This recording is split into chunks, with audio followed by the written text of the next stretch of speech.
let's continue our last chapter, that is government budget and the economy.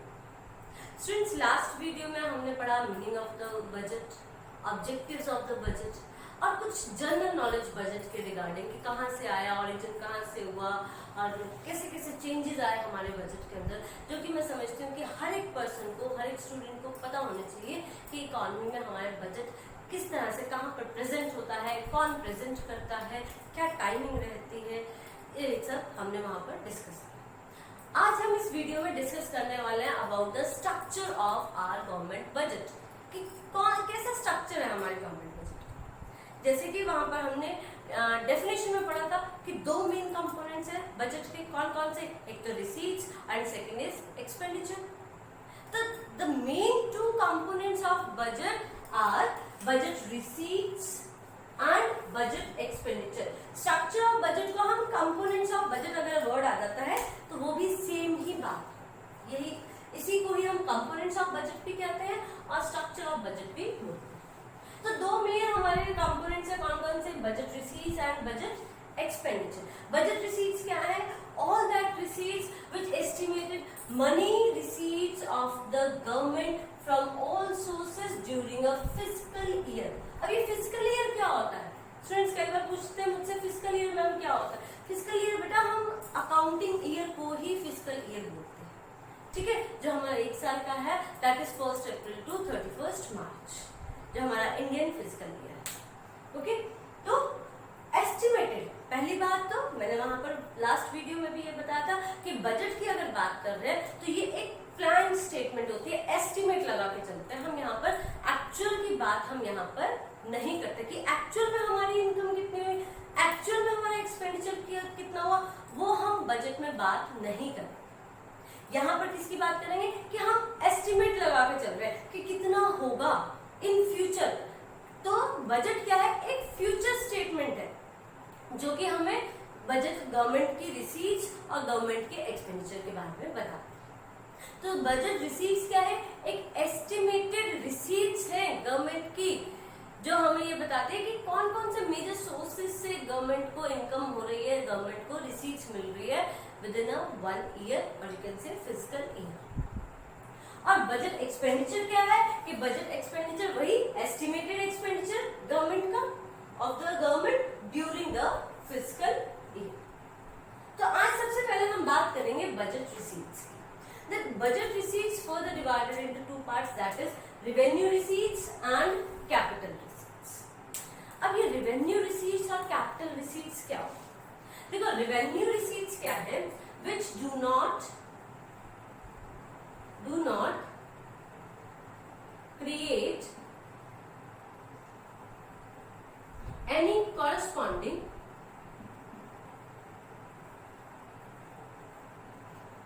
liability of the government, कि जो government कोई भी liability create नहीं करती, ऐसी इनकम जो इनकम हो रही जिससे गवर्नमेंट की कोई भी लाइबिलिटी इंक्रीज नहीं हो रही, ठीक है। और क्या है दूसरा जो मेन इसका फीचर है, that is which do not cause any reduction in assets of the government, assets of the government, कि ना ही कोई एसेट में रिडक्शन करते कि इनकम, ऐसी इनकम जिससे ना तो कोई एसेट डिक्रीज हो रही है गवर्नमेंट की और ना ही लायबिलिटी इंक्रीज हो रही है। अब सोच के देखो ऐसी कैसी इनकम है, कौन सी इनकम हो सकती है जिसमें कोई लायबिलिटी भी नहीं बन रही और एसेट्स भी रिड्यूस नहीं हो रही। तो इसका एग्जांपल है जैसे कि टैक्सेस। टैक्सेस क्या है? एक कंपल्सरी पेमेंट है, ठीक है, जो कि हर एक पर्सन को देना ही पड़ता है। अब जब टैक्सेस गवर्नमेंट रिसीव करती है, क्या उसकी कोई लायबिलिटी बनती है? नहीं, बिल्कुल नहीं बनती। टैक्स गवर्नमेंट ले रही है, क्या उसके बदले में गवर्नमेंट हमें ये कहती है कि ठीक है हम थोड़े टाइम बाद आपको ये दे देंगे वापस? नहीं, ऐसा कुछ नहीं, कोई लायबिलिटी नहीं है गवर्नमेंट की, ठीक है। क्या कोई एसेट रिड्यूस हुई? क्या कुछ गवर्नमेंट ने अपना कोई एसेट थी जिसको बेच दिया या आपको दे दिया, ऐसा कुछ हुआ? नहीं हुआ। तो इस तरह की रिसीट्स को हम क्या कहते हैं? Revenue receipts. और revenue receipts for the divide है हमारे पास दो पार्ट्स में, that is tax receipts and non tax receipts. देखिए यहाँ पे हम लिखते हैं, उसके बाद हम कैपिटल रिसीट्स की बात करें। पहले हम बात करते हैं revenue receipts.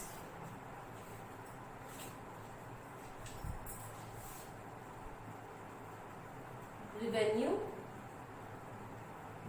Receipts, revenue receipts दो पार्ट्स में डिवाइड है। एक तो है हमारे पास टैक्स रिसीट्स और एक है हमारे पास नॉन टैक्स रिसीट्स,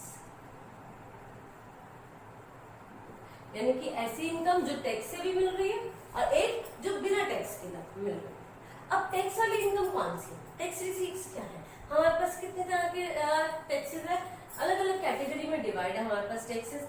एक तो है हमारे पास प्रोग्रेसिव एंड रिग्रेसिव टैक्स। ठीक है, प्रोग्रेसिव टैक्स कौन सा टैक्स है? ऐसा टैक्स जो कि इनकम की इंक्रीज होने पर, देखो प्रोग्रेस का मतलब क्या होता है? इंक्रीज होना। तो जब हमारी इनकम इंक्रीज होती है तो टैक्स भी क्या हो रहा है? इंक्रीज हो रहा है। ठीक है, तो प्रोग्रेसिव टैक्स कैसा टैक्स है? The tax which is incurred by the government on that people who is earning more income, he will impose by the more tax, and who is having the low income, he will have to give the less tax. यानी कि जिसकी income ज्यादा है वो ज्यादा tax पे करेगा और जिसकी इनकम कम है वो कम टैक्स पे करेगा। तो इस तरह के टैक्स को हम बोलते हैं प्रोग्रेसिव टैक्स।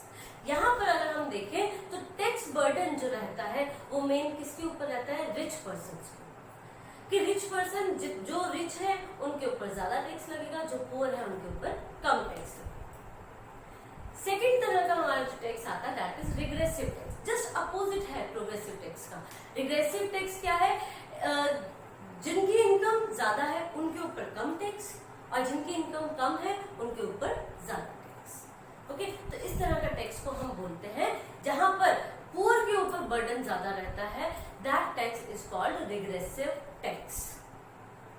सेकेंड कैटेगरी आती है हमारे पास यहाँ पर वैल्यू एडेड टैक्स की और स्पेसिफिक टैक्स की।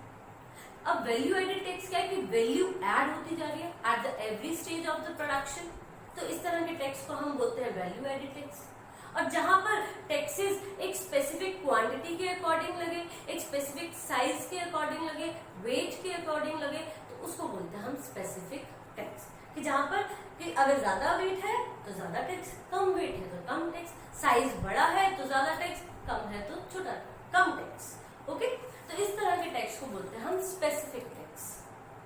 थर्ड हमारे पास कैटेगरी आती है डायरेक्ट टैक्स और इनडायरेक्ट टैक्सेस। डायरेक्ट टैक्स क्या होता है हमारे पास? Direct tax are that tax कि जिनके ऊपर ये टैक्स लगता है वही इसका बर्डन बियर करते हैं, जैसे कि हमारा इनकम टैक्स, यानी कि डायरेक्ट जो हम डायरेक्टली गवर्नमेंट को पे करते हैं। इनकम टैक्स हम इनकम कर रहे हैं तो हमारे ऊपर हम ही गवर्नमेंट को पे कर रहे हैं। डायरेक्ट कोई बीच में मीडिएटर नहीं है जिसके थ्रू हम करेंगे, डायरेक्टली हम पे कर रहे हैं गवर्नमेंट। इसी तरह से कॉर्पोरेट टैक्स है, गिफ्ट टैक्स है, ये सब क्या है? डायरेक्ट टैक्स है। इनडायरेक्ट टैक्स क्या है?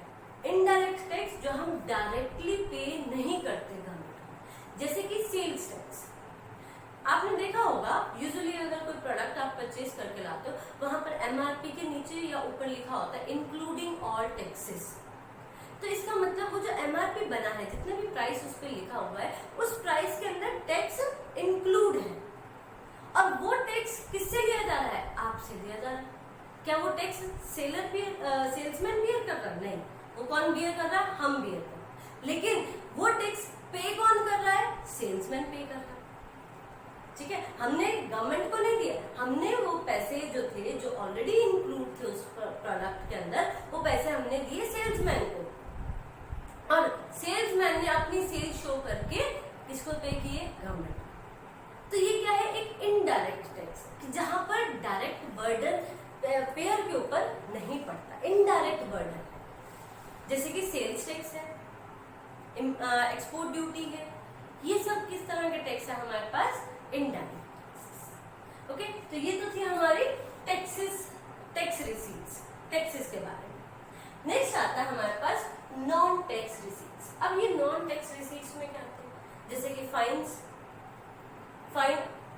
किसी ने लॉ एंड ऑर्डर ब्रेक कर दिया, आप बाइक पर जा रहे थे, हेलमेट नहीं लगाया, पुलिस वालों ने उन्होंने रोक लिया और आपके ऊपर चालान कर दिया, तो वो क्या लिया उन्होंने, फाइन लिया, पेनल्टी ली, और वो पेनल्टी किसकी इनकम हो गई, गवर्नमेंट की इनकम हो गई। और क्या इस इनकम से कोई लायबिलिटी बन रही है गवर्नमेंट की, नहीं। क्या ऐसे रिड्यूस हो रही है, बिल्कुल भी। ठीक है, तो फाइन्स भी क्या है, रेवेन्यू रिसीट्स है, इनकम है गवर्नमेंट की। इसी तरह से फीस है, फीस कैसी, जैसे लाइसेंसिंग फीस, कोई लाइसेंस लेना हमने गवर्नमेंट से, उसके लिए हमें फीस पे करनी पड़ती है, तो वो भी क्या है, गवर्नमेंट की इनकम है। ठीक है, पासपोर्ट फीस, पासपोर्ट बनवाने जाते हैं हम, वहां पर फीस पे करते हैं, तो ये भी किस तरह की, ये भी रेवेन्यू रिसीट ही है गवर्नमेंट की, कि यहाँ पर भी कोई लायबिलिटी नहीं क्रिएट हो रही और ना ही कोई एसेट रिड्यूस हो। और क्या है यहाँ पर, आप स्पेशल असेसमेंट, स्पेशल असेसमेंट, ये स्पेशल असेसमेंट क्या है, स्पेशल मतलब कि कोई स्पेशली असेसमेंट मतलब कोई फैसिलिटी हमें मिल रही है, जैसे कि हमें अच्छी रोड्स मिल रही है तो हम रोड टैक्स पे करते हैं।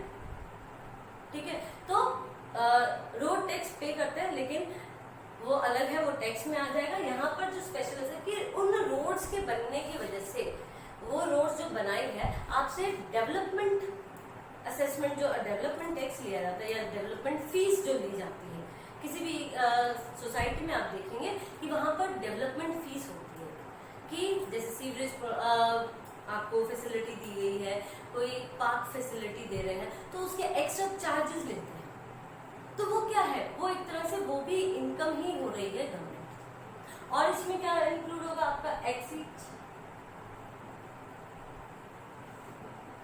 एक्सीट क्या है कि ऐसी इनकम कि जिसका कोई भी लीगल हेयर नहीं है। फॉर एग्जाम्पल, कोई अचानक से किसी की डेथ हो जाती है और उसके पास उसके बैंक में बहुत सारा पैसा भी पड़ा है, ठीक है, और उसके घर में भी पैसे पड़े हैं, पूरी की पूरी बिल्डिंग उसका घर पड़ा है, तो वहां पर कोई भी लीगल हेयर नहीं है, मीन्स उसका कोई वारिस नहीं है, कुछ ना विल बना के दिया और ना ही कोई क्लेम करने के लिए आता है वहां पर। तो इस तरह से जो गवर्नमेंट को मिलती है, इनकम जनरेट होती है यहाँ से, वो क्या है, रेवेन्यू रिसीट। ठीक है, तो उसको बोलते हैं हम एक्सचेंज। और कहां से हो सकती है, कोई स्पेक्ट्रम मिल गया, 2G स्पेक्ट्रम, 3G स्पेक्ट्रम से, यहाँ से जो घोटाले होते हैं, वहां से जो फीस, जो उनके पास मनी कलेक्शन होती है, उसको वो भी इनकम कैसी है, रेवेन्यू रिसीट है।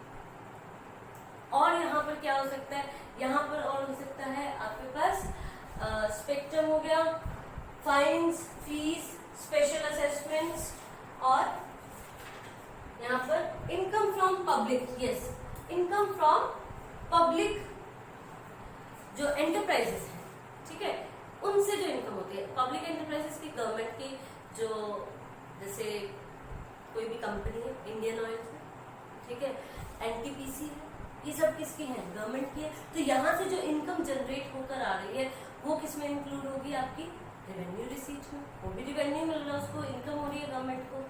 ग्रांट्स क्या है, ग्रांट्स, डोनेशंस, ये सब भी क्या है, revenue receipt of the grants मिलती है, कोई डोनेशन मिलती है गवर्नमेंट को, तो वो भी कोई उसके लिए लायबिलिटी क्रिएट नहीं होती गवर्नमेंट की, ना ही कोई एसेट रिड्यूस हो रही है, तो वो भी किस तरह की इनकम होगी, आपकी रेवेन्यू रिसीट्स। सो ये सारी की सारी हमारे पास थी non tax receipts.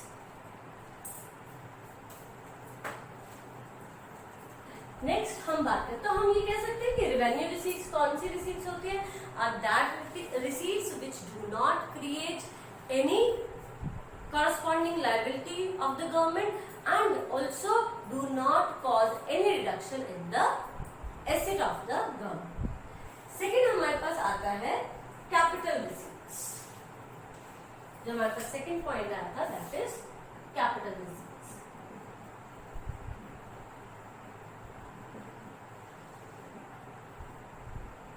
Capital receipts, अब ये capital receipts क्या है? Capital receipts are that receipts, are that kind of income which create liability of the government, कि कि जो लायबिलिटी भी क्रिएट करती है गवर्नमेंट की, and also reduce asset of the government, और साथ ही एसेट भी रिड्यूस कर देती है। अब ये कैसी इनकम है कि लायबिलिटी भी क्रिएट कर रही है और एसेट भी क्रिएट कर रही है। तो इसको हमने डिवाइड किया है 3 पार्ट्स में। सबसे पहला पार्ट आता है recovery of loans. Recovery of loans कि लोन्स जो हमारी गवर्नमेंट ने लोन दे रखे हैं सबको, किसी को भी अगर पब्लिक लोन है या किसी गवर्नमेंट को लोन दिया हुआ है, उसकी रिकवरी हो जाती है। रिकवरी यानी कि वो पे कर गया लोन, खत्म हो गया लोन। तो खत्म हो गया, इसका मतलब क्या हो गया कि गवर्नमेंट की एसेट रिड्यूस हो गई। अब सपोज करो, इसका एक छोटा सा इसका एग्जाम्पल लेके मैं समझाती हूँ। मैंने आपसे लेने हैं 100 रुपए, ठीक है। तो मेरी आप क्या हो गए, क्या बन गई, पहली बात तो डेटर। इसको क्या बोलते हैं, जिनसे हमने पैसे लेने होते हैं उनको बोलते हैं डेटर्स, और जिनको हमने देने होते हैं उनको बोलते हैं क्रेडिटर्स, ठीक है। क्रेडिट करना यानी कि उनसे उधार, क्रेडिट का मतलब क्या होता है, उधार, यानी कि हमने उनको देने हैं, हमने पैसे उधार लिए थे उनको अब देना है, तो वो कौन कहलाते हैं, हमारे क्रेडिटर्स। और डेटर्स कौन होते हैं, डेप्ट का मतलब क्या है कि जिनको हमने उधार दिया होगा, उनसे तो हमने लिया था क्रेडिटर से, और जिनको हमने दिया है और जिनको हम देते हैं, अब उनके पास, आपके पास 100 रुपए मेरे रिजर्व हो गए, आपके पास एसेट पड़ी है मेरी, अब आप मेरे पास 100 रुपए के क्या हो गए, देनदार हो गए, यानी कि आप मेरे 100 रुपीज के एसेट हो गए, ठीक है। तो वो क्या हुई, अगर आपने मेरे वो 100 रुपीज मुझे वापस दे दिए तो इसका मतलब मेरी क्या हो गई, रिडक्शन इन एसेट्स, कि मेरी एसेट रिड्यूस हो। तो रिकवरी ऑफ लोन से क्या होगा, एसेट रिड्यूस हो जाएगी गवर्नमेंट की। सेकेंड आता है हमारे पास बोरोइंग। बोरोइंग, अब बोरोइंग किसी से हमने पैसे उधार लिए हैं, बोरो किए, जिनको हम क्रेडिटर्स क्या है। अब गवर्नमेंट बोरोइंग क्या करती है, तो पब्लिक बोरोइंग करती है, या आरबीआई से लेगी या फिर रेस्ट ऑफ द वर्ल्ड से वहां से लेगी, बोरोइंग करेगी, पैसा लेगी। अब जब बोरोइंग करेगी तो उसकी लायबिलिटी बनती है कि वो वापस भी दे पैसे, ठीक है। तो borrowing create liability, whereas recovery of loans reduce assets. कि अगर हम लेंडिंग कर रहे हैं, पैसे दे रहे हैं और वहां से रिकवरी हो रही है, तो वो एसेट्स रिड्यूस करेगी। अगर हम बोरोइंग किसी से पैसे लिए हमने, तो हमने उनको वापस देना भी हमारा फर्ज बनता है, हमारा ऑब्लिगेशन बनता है, हमारी लायबिलिटी बनती है। तो वो लायबिलिटी क्या है, वो क्या हो गया कि हमारी लायबिलिटी क्रिएट हो गई, हमने किससे पैसे लिए तो हमारी लायबिलिटी बनेगी वो, ठीक है। तो increases liability of the government, क्या बोरोइंग। नेक्स्ट जो थर्ड पार्ट है दैट इज डिसइन्वेस्टमेंट, या हम जिसको अदर रिसीट्स भी बोलते हैं, डिसइन्वेस्टमेंट,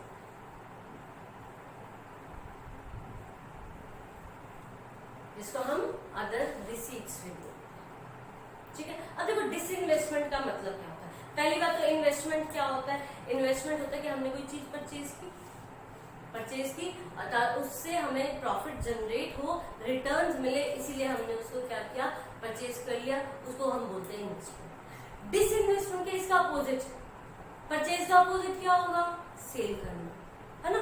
तो हमने क्या कर दिया, अपनी एसेट, क्योंकि इन्वेस्टमेंट की थी तो हमारी एसेट क्रिएट हुई थी, एसेट बन गई थी, ठीक है। अब हमने क्या किया, अपनी एसेट को बेच दिया, सेल कर दिया।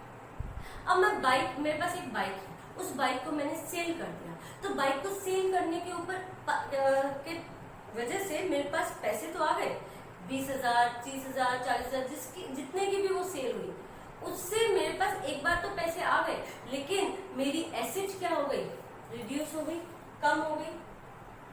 तो डिसइन्वेस्टमेंट क्या है, ऐसी इनकम, ऐसी रिसीट जो कि क्या करती है, reduce asset of the government. Government क्या करते हैं, अपने जो पब्लिक प्लांट्स है, जो मशीनरी है, उसको सेल कर देती है, वहां से डिसइन्वेस्टमेंट करती है, ठीक है। बोरोइंग में भी क्या है कि वो पैसे तो आ जाते हैं, लोगों से बोरो कर तो लेते हैं, पैसे तो आ गए, इनकम तो हो गई गवर्नमेंट को, लेकिन उससे लायबिलिटी क्रिएट हो गई। रिकवरी ऑफ लोन्स रिकवर तो हो गए, पैसे तो आ गए जिससे लेने थे, लेकिन हमारी एसेट्स रिड्यूस हो गई। तो इस तरह की जो इनकम होती है, रिसीट्स होती है, को हम बोलते हैं capital receipts, which create liability of the government and also cause reduction in the asset of the government. Okay, तो ये था हमारे पास बजट रिसीट्स। नेक्स्ट वीडियो में हम बात करेंगे बजट एक्सपेंडिचर के। आज के लिए इतना ही। Thank you and have a nice day.